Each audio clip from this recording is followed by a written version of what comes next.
So, good day uli. Gagawa uli tayo ngayon ng Morning Revival Preview upang sa pamamagitan nito, mas lalo natin makilala ang Panginoon. Amen. So, ang ating schedule ngayon ay week 1 pa din, Friday. Meron tayong dalawang verses. Matthew 9:16. No one puts a patch of unfulled cloths on an old garment, for that which fills it up pulls away from the garment, and a worse tear is made. So yung una. Luke 5:36. And he also spoke a parable to them. No one tears a patch from a new garment and put it on an old garment.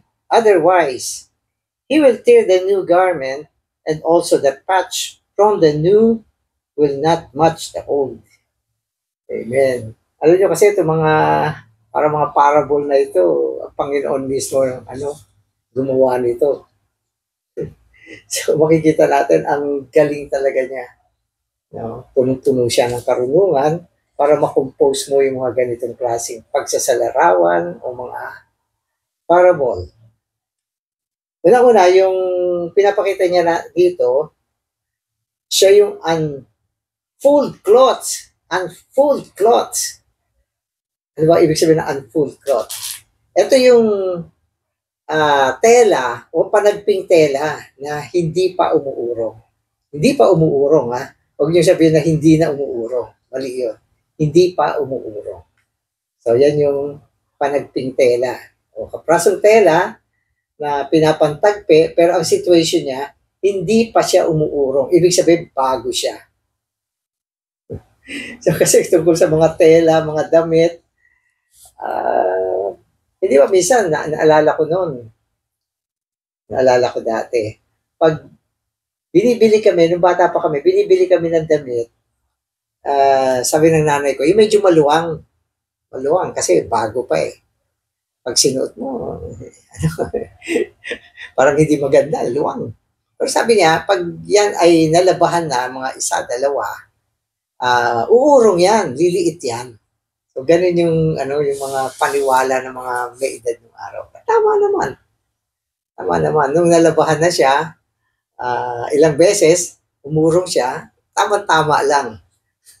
Kasi pag bumili ka nung eksakto, subukan din namin yan. Minsan, nakabili kami ng eksakto. Nung malabahan, ang sikip na niya. Umurong na talaga. So, yun yung ibig sabihin nun. Ngayon, sinasabi niya rito, sinasabi ng Panginoon, wala daw magtatagpi doon sa lumang damit ng tela na hindi pa umuurong. Hindi pa siya umuurong. Ibig sabihin, uurong siya. Sabi niya, pag ginamit mo yung hindi pa umuurong, ang mangyayari, masisira yung tinagpian mo. Mas lalaki pa yung sira. Siyempre, pag urong niya, paliit kasi siya eh. Yung tinagpian mo, lumang damit na, hindi na gumagalaw yun. Yung tinagpi mo, liliit yun, babatakin niya yung tela. Ano mangyayari? Lalo masisira. So, si Lord lang ang nakakaisip ng mga ganyang parable. Sige, basahin ko na yung susunod. Sabi niya, Luke 5:36. And he also spoke a parable to them. Ito naman. No one tears a patch from a new garment and puts it on an old garment. Otherwise, he will tear the new garment, and also the patch from the new will not match the old. Ano naman yan? Sabi niya, wala rin naman gagawa na yung bagong garment, pupunitin niya, kukuha siya ng panagpi doon sa bago para ilagay niya doon sa luma. Siyempre, hindi mo gagawin yun. Sisirain mo yung bago, tapos tatagpian mo yung luma. So, yan yung mga parable. So, ano ba ibig sabihin nito? Malalim ito. Mga kahulugan ng mga ganitong pananalita. Sige, magbasa na tayo para mapasukan natin ano ba yung mga parable na yan. In Matthew 9:16, the Lord continued with something even finer, sweeter, and more intimate. The Greek word translated unfold, means uncarded, unfold, unfinished, unshrunk, untreated. The unfold clause signifies Christ.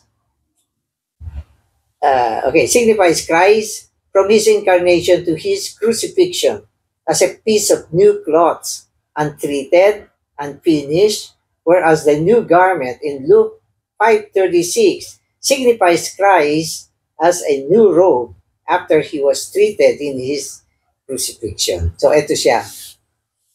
Yung tela na hindi pa umuurong ay sagisag ni Kristo yun. Nang ibig sabihin siya ay isang bagong tela. So, hindi pa umuurong. So, hindi naman sinasabi na itong telang ito, hindi umuurong. Hindi pa.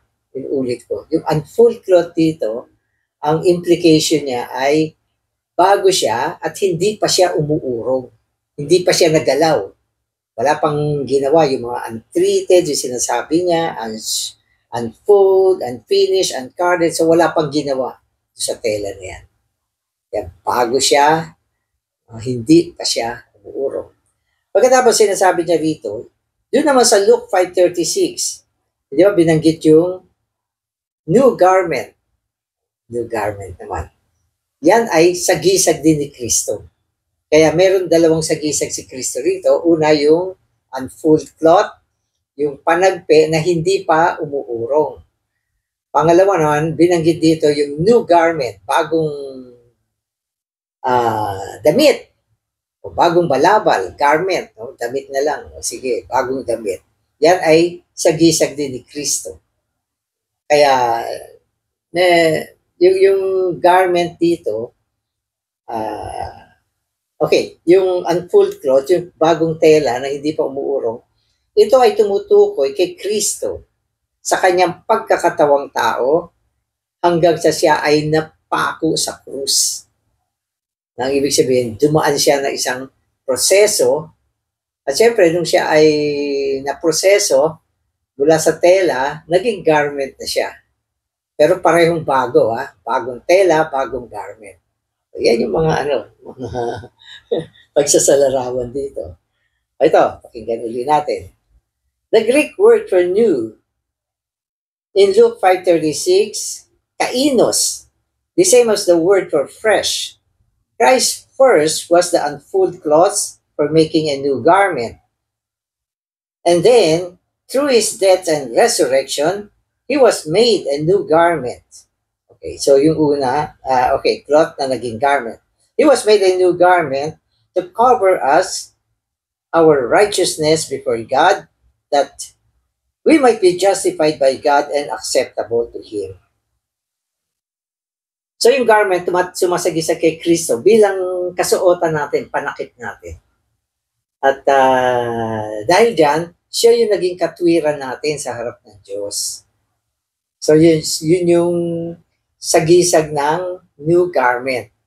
Nang ibig sabihin, pagkatapos dumaan ng Panginoon sa proseso at naging isang garment siya ay pwede na nating isuot bilang ating katwiran sa harap ng Diyos. Kasi yung tela, unfinished pa yun.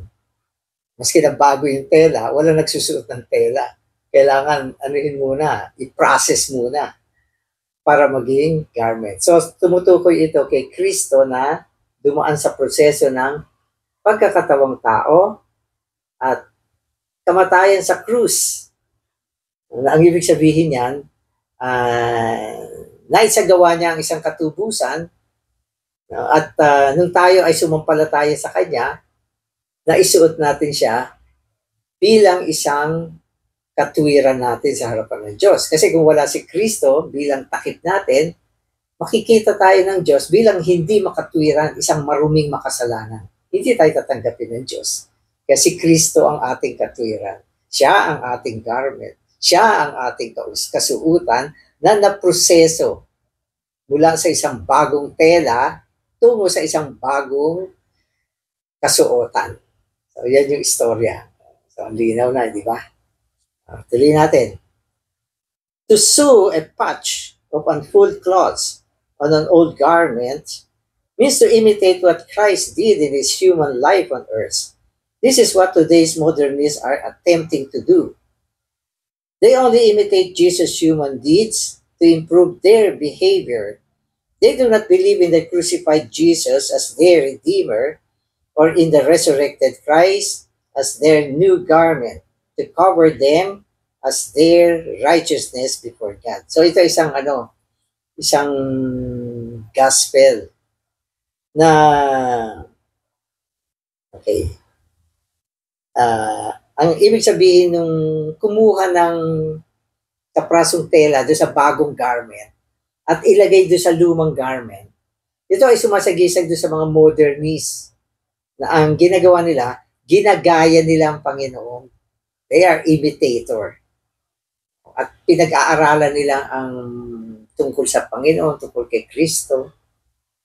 Tapos, yun, ganyan ang ginawa ng Panginoon. Ganyan siya magsalita, ganyan siya umarte, ganyan siya kumilos. Ano nila yan? I-imitate nila. Gagayahin nila yan. Pero hanggang doon ang gusto nilang gawin. Hindi sila nananampalataya sa Panginoon at hindi nila siya kinukuha bilang kanilang bagong kasuotan pagkatapos ng Panginoon ay nabuhay na muli. So, ginagaya lang. Kaya ang paglalarawan niyan ay katulad sa isang lumang damit na butas na, imbis na itapon na at isuot na lang yung bago. Hindi, ang ginagawa na, tinisira pa yung bago, kumukuha ng kapra-kapra so sinusuot doon. Lalong nasisira yung yung bagong garment, hindi na papakinabangan at walang silbi sa kanila. Ganun ang ibig sabihin yan. So, yun ang interpretation.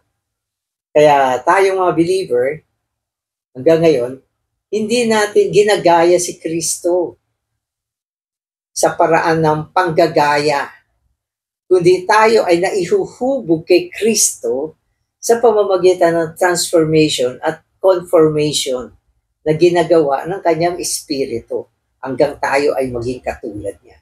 Hindi ginagaya, kundi dumadaan sa metabolikong pagbabago sa pamamagitan ng pakikibahagi sa espiritu, sa pamamagitan ng pagtingin sa mukha ng kanyang kaluwalhatian, sa pamamagitan ng pagbibigay ng daan sa espiritu para dumaloy sa atin. Binibigyan natin ng daan ng espiritu para gumawa sa atin. Unti-unti gumagawa siya ng paghuhubog, pagtatransforma tungo sa kaluwalhatian ng Panginoon. Yun yung daan na tinatahak natin. Hindi tayo gumagaya sa Panginoon ng panlabas. So, hindi yan God's economy. Ano yan? Religion. Ang religion, ganyan. Gayahin niyo ang Panginoon. Umarte kayo ng katulad ng Panginoon. Tignan natin ano yung kanyang sinusuot ng araw. Yun ang isuot natin. May balbas ba siya? Magpahaba tayo ng balbas. Ano yung kanyang gupit? Sabi sa litrato, may hati sa gitna. Gayahin natin. Kung wala ng buhok, maglagay na lang ng piluka. So, lahat ng mga panlabas ginagaya. Parang artista. Ay, nako. So, yun yun pala yung ibig sabihin ng pinupunit yung lumang garment, nililipat doon sa yung pinupunit yung bagong garment, nililipat doon sa luma. Huwag kang maggaya. Huwag kang maggaya. Pag ginagaya natin yan, ang pwedeng pananaw dyan ay yung unggoy na gumagaya sa tao. Yung unggoy kasi parang tao yan eh. Turuan mo, disiplinahin mo, may pamalo ka, turuan mo magkutsara, tinidor. Unti-unti, magagawa niya yan.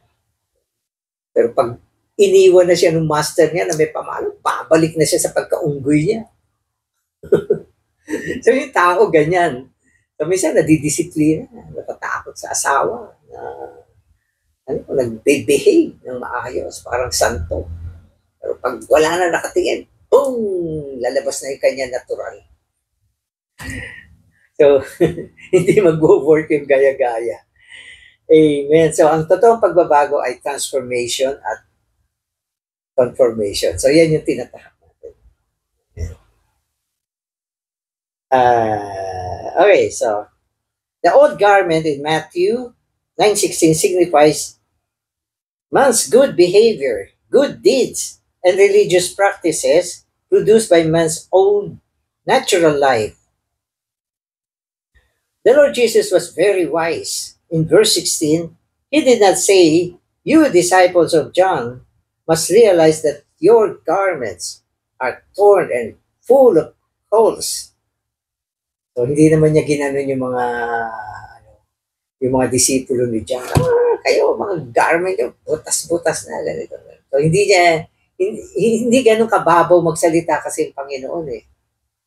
Gusto niya matuto siya mula sa mga salita ng karunungan. Katulad yung mga Pharisees, go and learn. Sabi niya gano'n. Ako ay isang manggagamot. Naparito siya, hindi para sa mga matuwid, kundi sa mga makasalanan. Sige na, umayo kayo. Matuto kayo mula sa sinasabi ko. So, maganda siya. Talagang, kasi pag ganyan yung mga salita, napaka-weighty. Yung mga disipulo, yung mga Pharisees, mag-iisip sila. Ano yung sinasabi niya na manggagamot siya?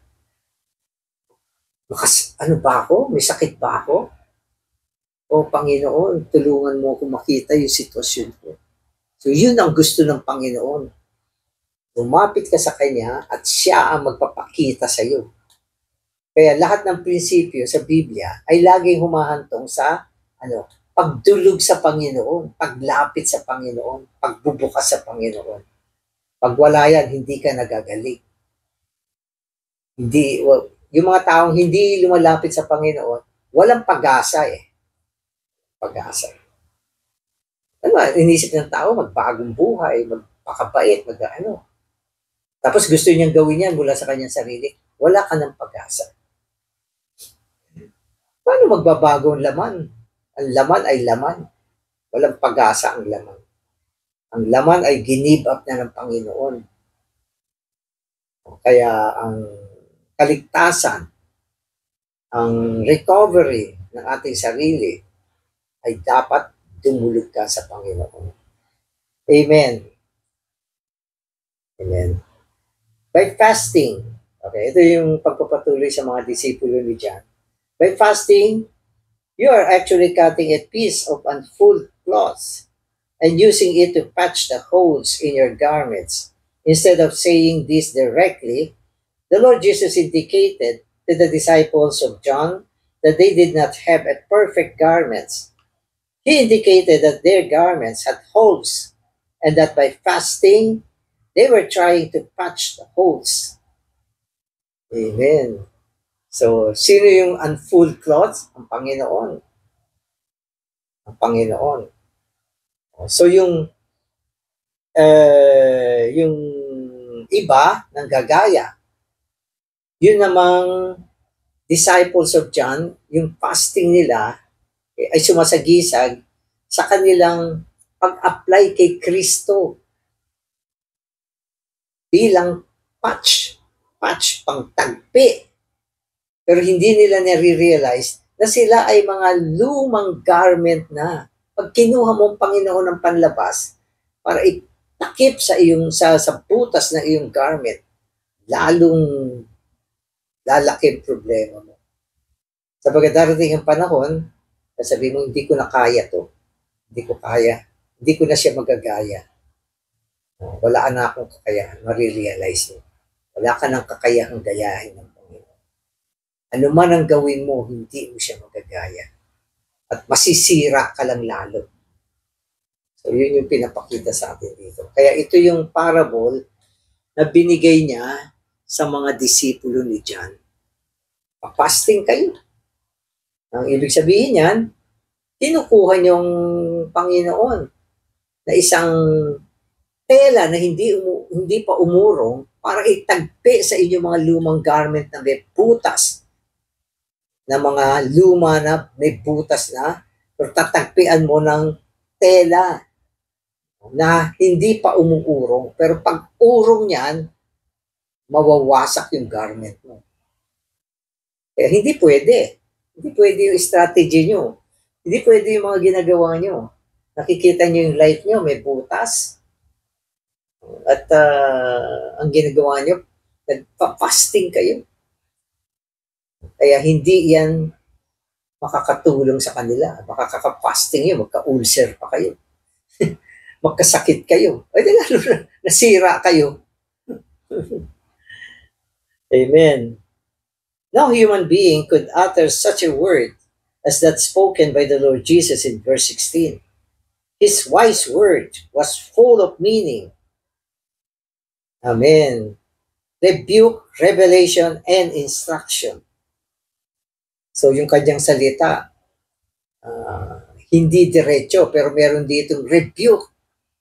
No? Meron siyang instruction, meron siyang revelation na makikita mo. Mula sa mga bagay na ito, mararamdaman mo, ikaw ay tinuturuan ng Panginoon. Siya ay nagpapakita sa isang revelation. Siya ay nagwiwika, pinagwiwikaan, rebuking them. Amen. Amen. Why do you ask me about fasting? Your fasting is a way of patching your torn garment. By your fasting, you show that you realize that you have holes in your garments that need to be mended. You are utilizing me to patch your holes. You are cutting a piece from my unfolded cloths to mend the holes in your garments. But my cloth is full of shrinking power. Don't put any part of it on your old garments. If you do, the hole will become larger. Amen. So, bakit pa sila nagpa-fasting? Na-realize nila na may mga defect ang buhay nila. May mga defect. Katulad din ng ordinaryong tao. No? Minsan madidiscover mo, may mga weakness ka. May mga tukso na hindi mo ma-overcome. Nakakagawa ka ng mga kasalanan. So, yan ay tumutukoy sa mga butas-butas na garment. Anong gagawin niya? Anong ginagawa nila? Nagpa-fasting. Ang iniisip nila, kung sila ay nagpa-fasting, ina-apply nila ang Panginoon sa buhay nila. At sa pamamagitan niyan, malulutas yung kanilang mga kahinaan. Alam nyo kasi yung mga fasting, yan ay katulad ng mga asceticism eh. Yung mga asceticismo na ginagawa ng mga monk, ginagawa doon sa mga hindi ko alam kung hanggang ngayon ginagawa pa sa Catholic yan. Na yung mga tao nare-realize nila na sila ay masama. So, ang ginagawa nila, pinaparusahan nila yung sarili nila. Nagluluhod sa mundo, minsan dahil ganyan ka, hindi ako kakain para maparusahan ka, tumino ka, maging maayos ka. So yan yung mga asceticism. At yung mga iba, nakita ko nagkahampas pa ng sarili, nagpapadugo. Iniisip nila, mula dyan, magbabago yung buhay nila. Palo ng sarili, papadugo. Pagkatapos yan, inuman na. Okay, so, ito naman nakita ko talaga ng actual sa mga sa mga tao. Hindi naman sila nababago niyan. Ganun pa rin sila. So yung mga aayuno ay ganyan din. Nag-aayuno, iniisip nila mula diyan mababawasan ang kanilang mga kasalanan. Pero kung ginagawa mo yan, kailangan malaman mo. Hindi mo kakayanin yan. Kasi yung full cloth, yung hindi pa umuurong na tela, meron siyang power. Pupunitin niya yung lumang tela. Kaya maraming mga tao, dahil sa maling aplikasyon mula sa Diyos, lalong napapariwara ang kanilang buhay. Minsan, sinisisi pa nila ang Diyos. Sinisisi. Wow, may yung mga piyesta. Talagang kita ko mga tao, yumayapak, lumalakad ng walang suot sa paa, sumisiksik, nagkakaroon ng struggle. Marami na sasaktan, o nadidisgrasya. So, yun yung resulta. At lalong naging malaki ang problema. Sabi niya, pag ginawa ko to, Panginoon, magiging maayos na ako. Kaso napilay ka dyan, na-fracture ka. Laki ng problema mo ngayon. Yung butas na maliit lang, nawarak siya. Amen. The account in Luke 5:36 is somewhat different from that in Matthew 9:16. Notice that Matthew says cloth and that Luke says garment. The Lord Jesus likened himself to a piece of unfulled cloth. This points to what he was between his incarnation and his resurrection. So yung unfulled cloth na binabanggit dito, tumutukoy doon sa stage ng kung ano ang Panginoon sa kanyang pagkakatawang tao hanggang sa siya ay napako sa krus. So yun yung unfold. During this period of time, he was unfulled cloth, new cloth, and had never been fooled or dealt with. Through his death and resurrection, this new cloth was dealt with and was made a new garment.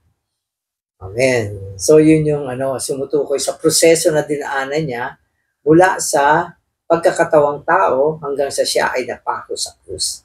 So nabuhay siyang muli at siya ay naging espiritu. Siya ay isa ng garment ngayon at pwede mo nang isuot. So yan yung proseso. Kaya mula sa tela na hindi umuurong, naging isang bagong garment. At itong bagong garment na yon, ngayon, wala kang gagawin. Isusuot mo lang siya.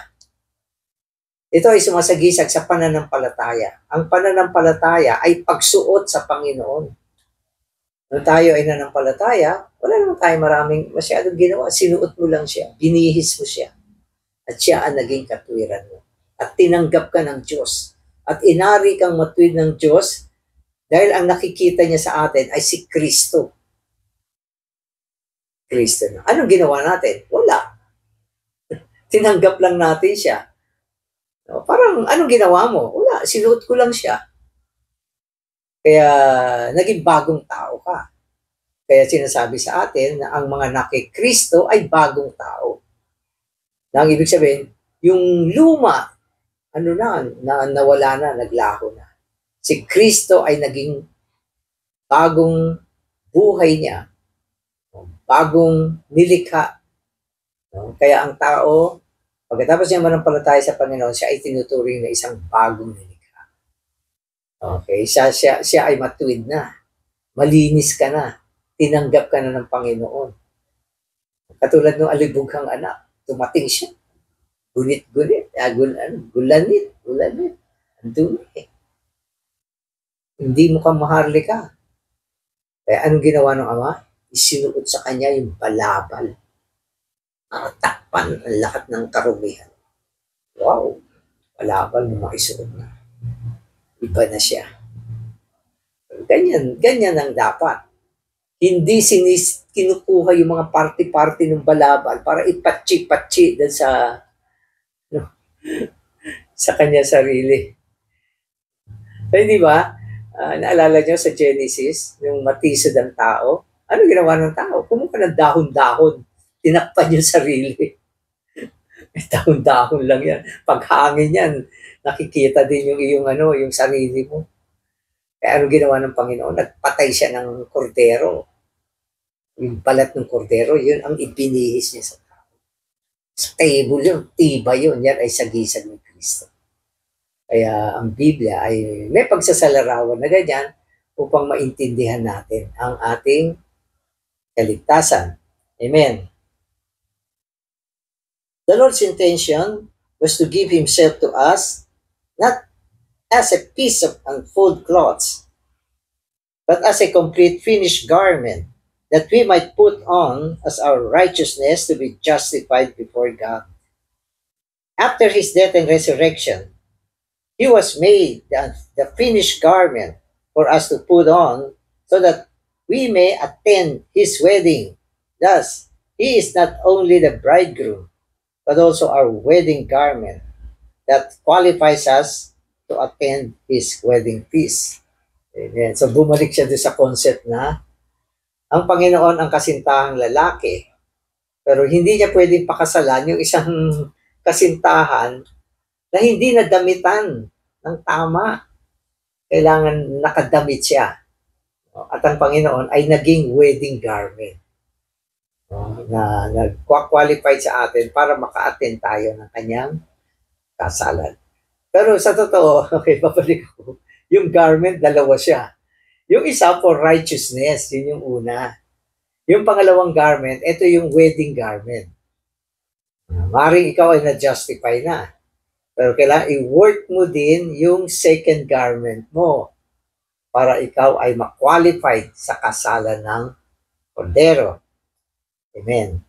We as sinners and tax collectors need to be clothed in a new garment so that we may be worthy of the bridegroom's presence. Amen. So yan yung istorya ng cloth at saka garment. Amen. Oh, Lord Jesus, salamat Panginoon. Ikaw ang isa na naproseso upang maging ang aming garment ngayon. Panginoon, ikaw ang takip ng lahat ng aming karumihan.